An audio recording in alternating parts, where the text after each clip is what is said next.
You're listening to an Airwave Media Podcast. What does Sputnik have to do with student loans? How did a set of trembling hands end the Soviet Union? How did inflation kill moon bases? And how did a former president decide to run for a second non-consecutive term? These are among the topics we deal with on the My History Can Beat Up Your Politics podcast. We tell stories of history that relate to today's news events. Give a listen. My History Can Beat Up Your Politics, wherever you get podcasts.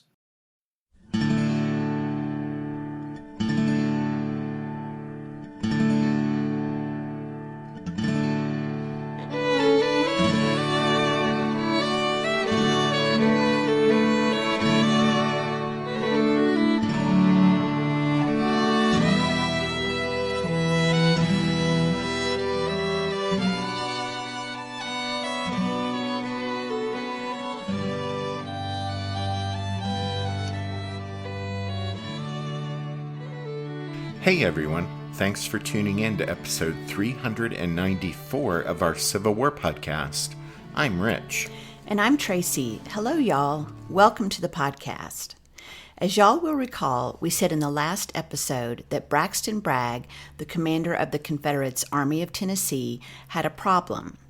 He knew that most of the Yankee army was on the move toward him, but by August 21st, Bragg had realized that he had no real idea where the main force of the enemy actually was. We talked about how Bragg had most of his army deployed so as to fight off an enemy attack from the north. Bragg had Polk's corps in Chattanooga and Hardee's corps a short distance to the northeast, where it could insert itself between the two federal forces led by Rosecrans and Burnside. Now, word reached the Confederates that Burnside was finally on the move, coming down out of Kentucky and heading for Knoxville in East Tennessee with 15,000 men. Confederate General Simon Bolivar Buckner had left only about 2,500 men in the Knoxville area, and since they were no match for Burnside, Bragg pulled those men back toward Chattanooga to bolster his own defense. Amid all this, William Hardee was suddenly transferred to Mississippi to help Joe Johnston, whose army was dwindling as a result of desertions and furloughs.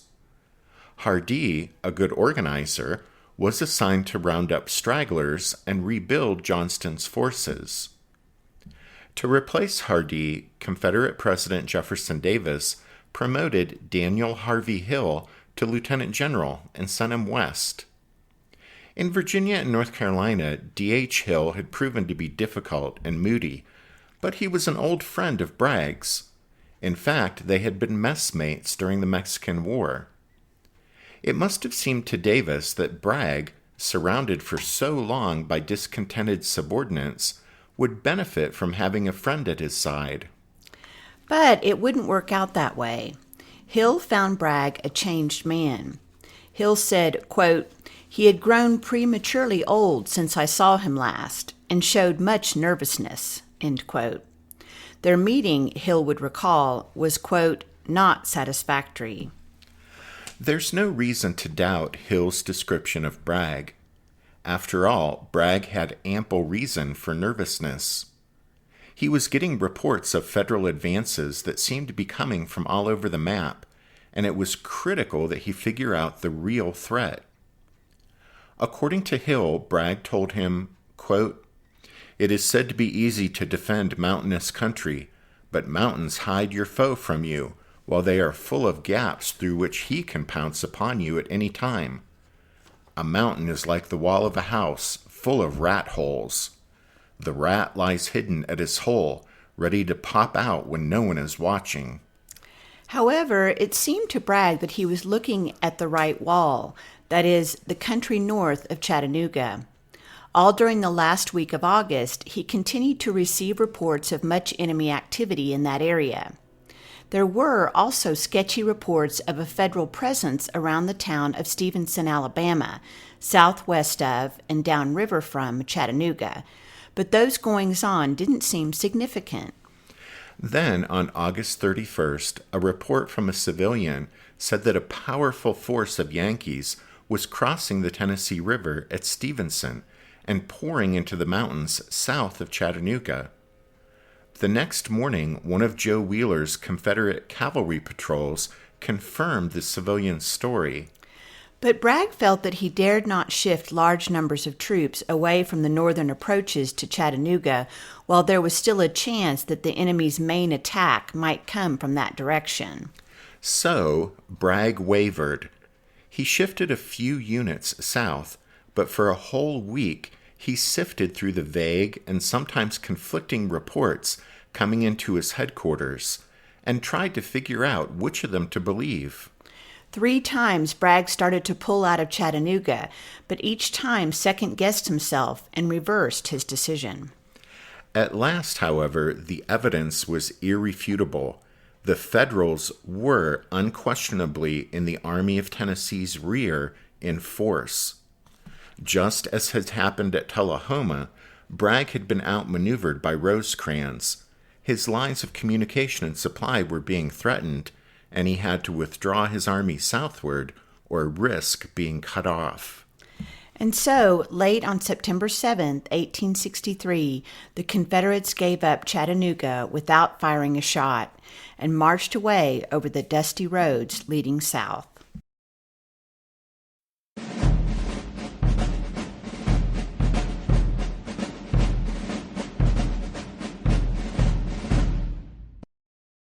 William Rosecrans, the commander of the Federals' Army of the Cumberland, was delighted. On the evening of September 9th, he telegraphed Washington to tell General-in-Chief Henry Halleck, quote, "Chattanooga is ours without a struggle, and East Tennessee is free. Our move on the enemy's flank and rear progresses, while the tail of his retreating column will not escape unmolested." Then Rosecrans sent his entire army marching at full speed after the Confederates. Thomas Crittenden and his 21st Corps were to move up the Tennessee River Valley into Chattanooga and then directly follow the rebels' line of retreat southward. Alexander McCook and his 20th Corps were sent far to the south, 50 miles below Chattanooga, with orders to get ahead of and cut off the retreating Confederates if possible. They would cross Lookout Mountain by way of the more distant of its passes, Winston's Gap, and push east. George Thomas and his 14th Corps were sent charging eastward through the middle route by way of Stevens Gap and McLemore's Cove. Thomas's orders were to, quote, "strike the enemy in flank and, if possible, cut off his escape." Before getting his corps started, Thomas, a general who rarely questioned an order, made a suggestion to Rosecrans. Instead of scattering the 3 corps in widely separated columns, Thomas said, it might be prudent for Rosecrans to consolidate his position around Chattanooga before chasing after Bragg. The city could then serve as a secure base for the next stage of the Army of the Cumberland's offensive. But Rosecrans brushed aside Thomas's proposal.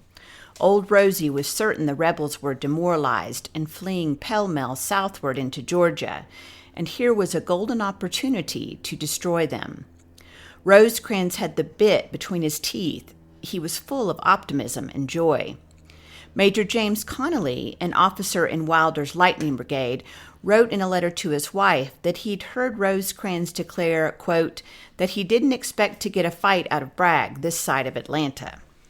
There seemed to be plenty of evidence that the rebel army was retreating in disarray.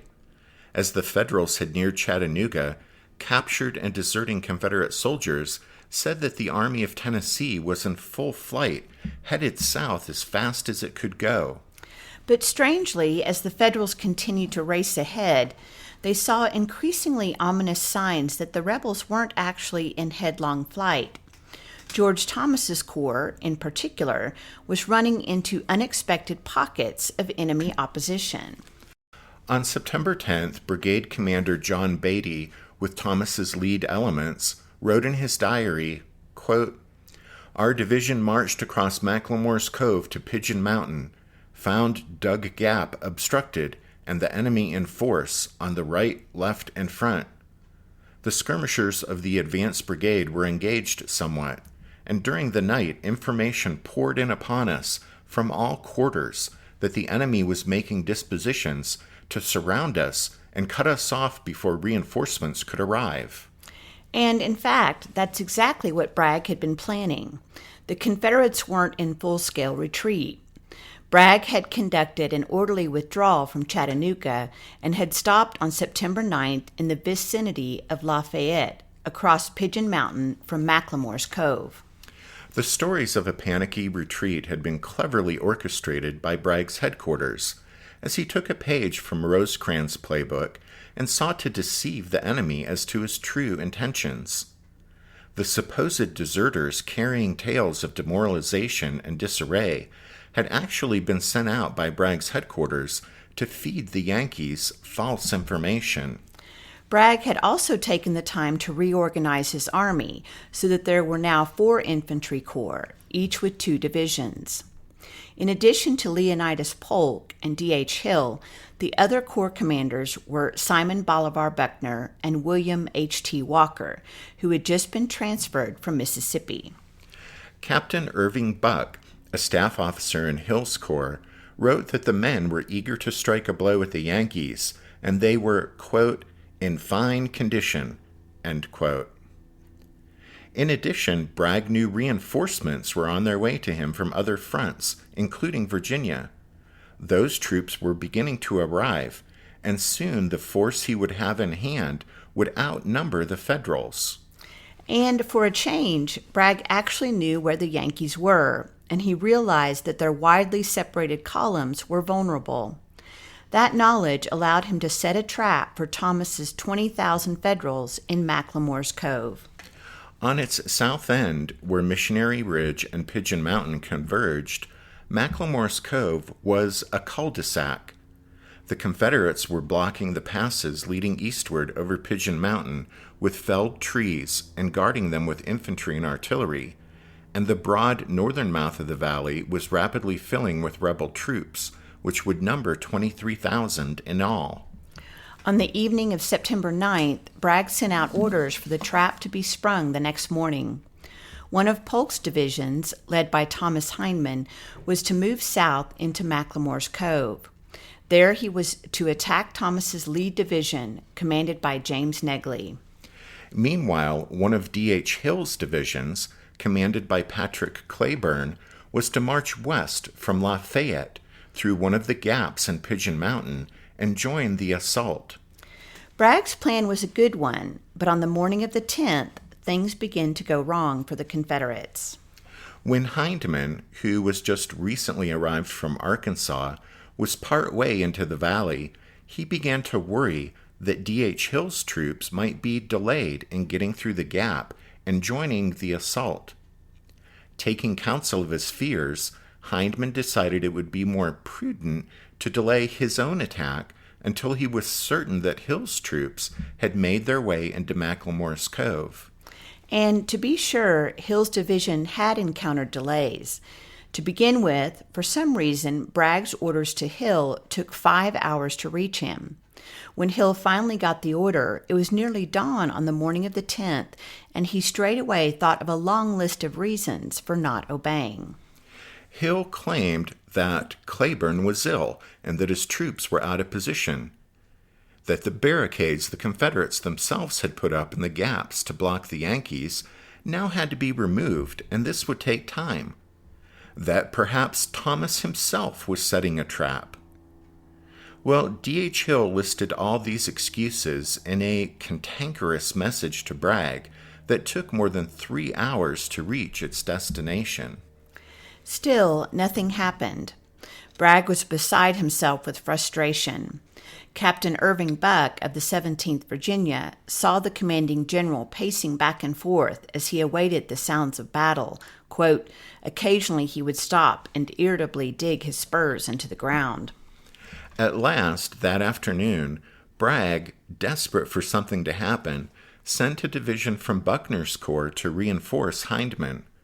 But when Buckner and Hindman met around 8 p.m., they discussed the situation and decided to do nothing.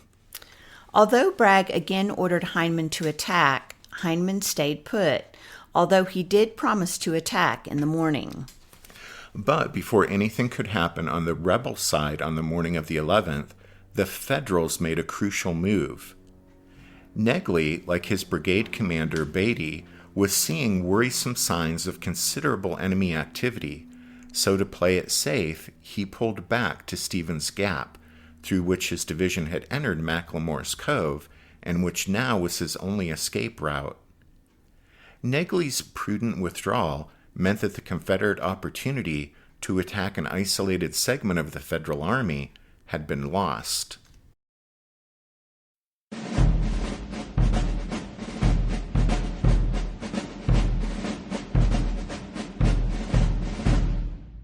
Did archaeologists discover Noah's Ark? Is the rapture coming as soon as the Euphrates River dries up? Does the Bible condemn abortion? Don't you wish you had a trustworthy academic resource to help make sense of all of this?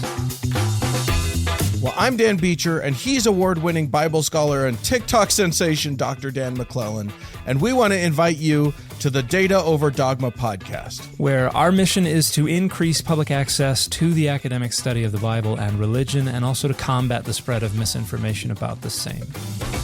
But, in a fun way. Every week we tackle fascinating topics, we go back to source materials in their original languages, and we interview top scholars in the field. So whether you're a devout believer, or you're just interested in a clear-eyed, deeply informed look at one of the most influential books of all time, we think you're going to love the Data Over Dogma podcast, wherever you subscribe to awesome shows. What's something you learned in history class that you feel wasn't the whole truth? Better yet, what's something you didn't learn at all that was omitted completely? That's what I'd like to call redacted history. I believe that all history, no matter how good or bad, needs to be told. There are wars, massacres, battles, and entire historical events that are just not in our school's history books. Have you ever heard of Mary Bowser? I didn't think so. My name is Andre White, the host of the Redacted History Podcast, the place where history's forgotten events, heroes, and villains get their story told, one episode at a time. So come huddle around the campfire with me and get ready to hear the stories that you were robbed of. And get comfortable. We're going to be here a while. The Redacted History Podcast. Real history never dies. Stream the Redacted History Podcast on Apple Podcasts, Spotify, or wherever else you get your podcasts. In the early morning hours of September 12th, Bragg made another effort to cripple the Federal Army by striking a different, vulnerable enemy column. This time it was Crittenden's 21st Corps, which was marching southward from Chattanooga right into the heart of the Confederate position. Crittenden had sent Thomas Wood's division on ahead while he proceeded to the nearby railroad town of Ringgold, Georgia, with his remaining two divisions. Wood pushed all the way to the mouth of McLemore's Cove, to a place called Lee and Gordon's Mills along Chickamauga Creek. There, Wood's division was only about 15 miles north of Bragg's headquarters at Lafayette, and almost that far by road from the rest of Crittenden's Corps at Ringgold. That meant Wood was perilously isolated and so close to the enemy that unknowingly he almost collided with Hindman's division of Confederates. Bragg knew that Wood was vulnerable, and he saw yet another chance to strike a crippling blow against the Yankees. As a first step, he ordered Polk to attack Wood. "Crush that isolated division," Bragg told him, quote, "and the others are yours." But the chance to give Crittenden's Corps a good kicking also slipped through Bragg's fingers. Because of faulty intelligence, Bragg sent Polk to the wrong place to make the attack on Wood. And then, by the time Polk had finally found the Yankees, the odds had changed, since Crittenden was moving with his other two divisions from Ringgold to join Wood at Lee and Gordon's Mills. Now Polk decided that he was dangerously outnumbered, but in fact, the reverse was true. Polk had 4 divisions against Crittenden's 3, and Bragg was prepared to send him more. Nevertheless, there were now more enemy troops facing Polk than he had been led to expect, and he decided not to attack. Crittenden withdrew a short distance north, and Bragg was again beside himself with frustration, but nothing could be done to retrieve the opportunities that had been fumbled away.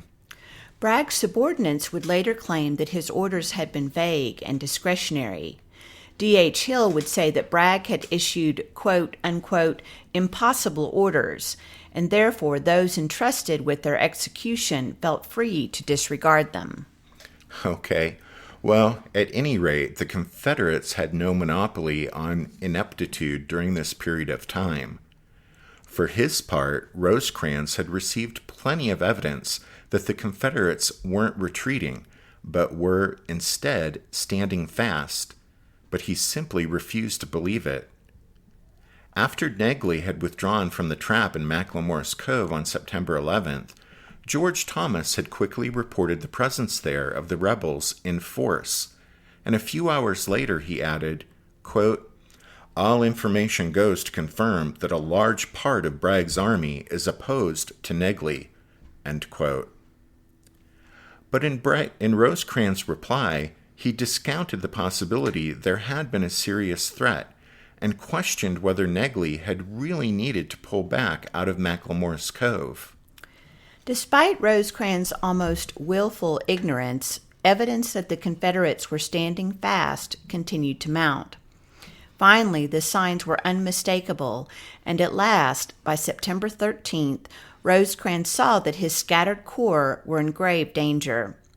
Pulling his forces together had become, he now admitted, quote, a matter of life and death.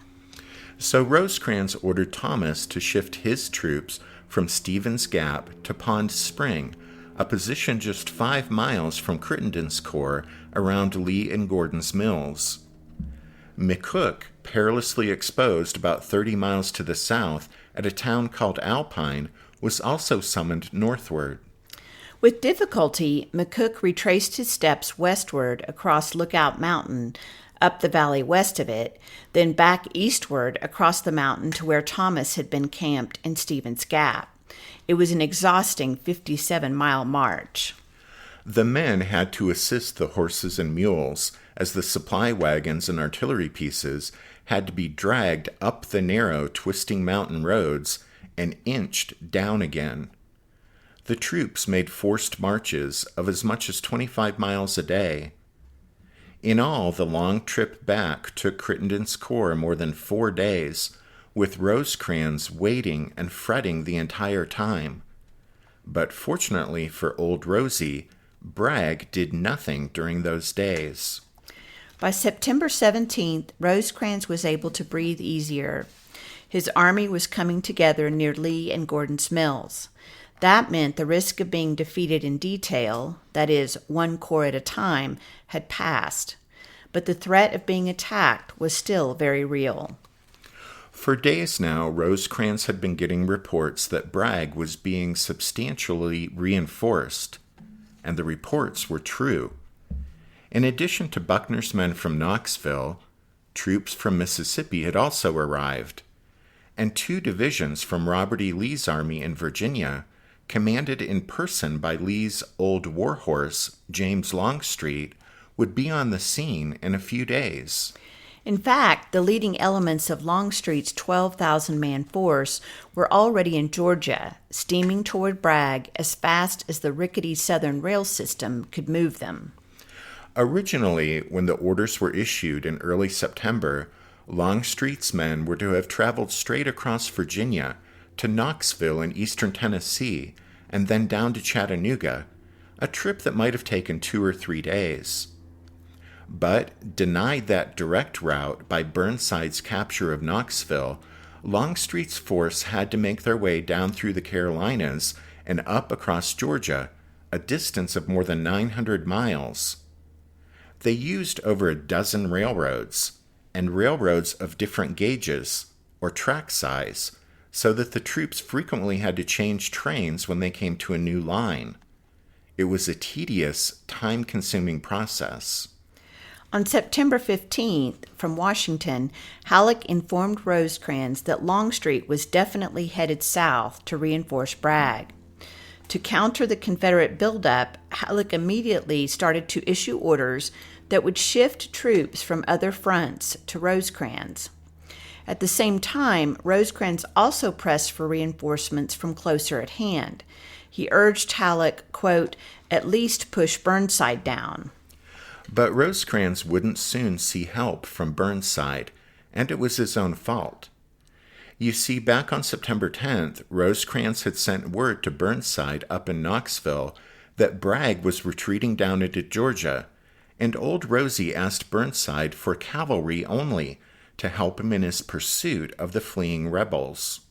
Well, Burnside had sent the cavalry to Rosecrans, and then he made plans for an operation to push eastward from Knoxville into southwestern Virginia, where the Confederates had valuable salt works. That meant, even as Bragg's numbers were being swelled by reinforcements, Burnside notified Washington that he was proceeding eastward toward the little town of Jonesboro, Tennessee, whereupon the exasperated Lincoln, who was deeply concerned by Rosecrans' predicament south of Chattanooga, exploded in a rare bit of profanity. "Damn Jonesboro," he exclaimed, and Lincoln telegraphed Burnside to hurry southward instead to help Rosecrans. But there was no time left. Just below Chattanooga, in the dense scrub forest of northwestern Georgia, the opposing armies were now separated only by a sluggish, winding stream called Chickamauga Creek, so close to one another that a major clash was inevitable.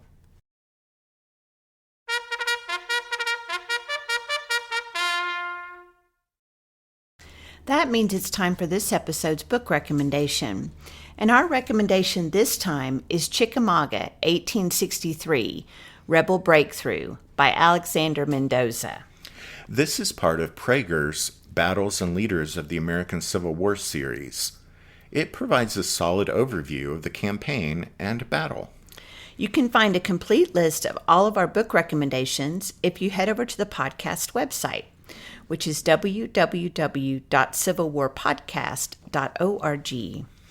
We want to remind you about those YouTube videos from my recent battlefield visits to Gettysburg, Antietam, Chickamauga, and Shiloh. I had a lot of fun making those videos, and I hope you check them out. You can find the link to those videos on the podcast website or on our social media, or you can just search for CW Podcast on YouTube. Yep. Okay, and then as we wrap up this episode, we want to get back to saying thank you to the newest members of the Strawfoot Brigade.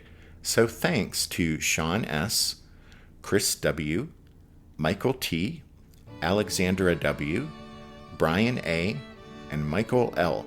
And thanks to Steve B. for his donation.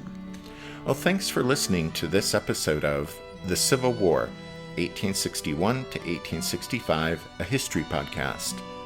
Tracy and I do hope that you join us again next time, but until then, take care. Thanks, everyone. Bye.